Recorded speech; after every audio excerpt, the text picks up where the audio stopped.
नमस्कार विद्यार्थी मित्रांनो, ज्या विद्यार्थ्यांनी बी.फार्म नंतर ड्रग इन्स्पेक्टर अर्थात औषध निरीक्षक DI या एक्झामसाठी फॉर्म भरलेला होता MPSC मार्फत 29 जुलै तारखेला या ठिकाणी जाहिरात आलेली होती, त्याचा तुम्ही अर्ज केला असेल तर त्या परीक्षेची तारीख ही आलेली आहे ड्रग इन्स्पेक्टरची।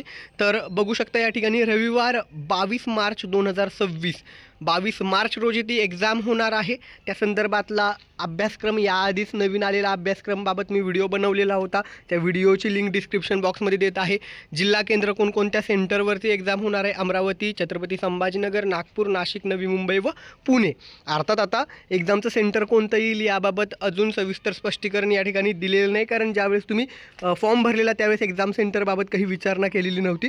कदाचित यानंतर ते तुम्हाला एक्झाम सेंटरचा प्रेफरन्स देण्याबाबत विचारणा करतील, किंवा या ठिकाणी तुमचा जो करंट ॲड्रेस तुम्ही त्या ठिकाणी टाकलेला आहे त्यानुसार जवळचं एक्झाम सेंटर तुम्हाला मिळू शकतं।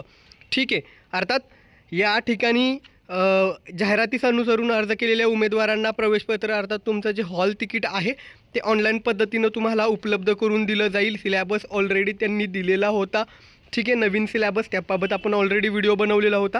आणि जे काही नियम अटी किंवा शुद्धीपत्रक काही बदल झाले तर वेळोवेळी जे काही बदल आहे ते तुम्हाला वेबसाईटवरती चेक करत राहायचं आहे। अर्थात हे महत्त्वाचं अपडेट, ज्यांनी कोणी ड्रग इन्स्पेक्टर DI अर्थात औषध निरीक्षक पदासाठी अर्ज केलेला त्या सगळ्यांसोबत हा व्हिडिओ आणि आनंदाची बातमी शेअर करायला विसरू नका। धन्यवाद, थँक्यू।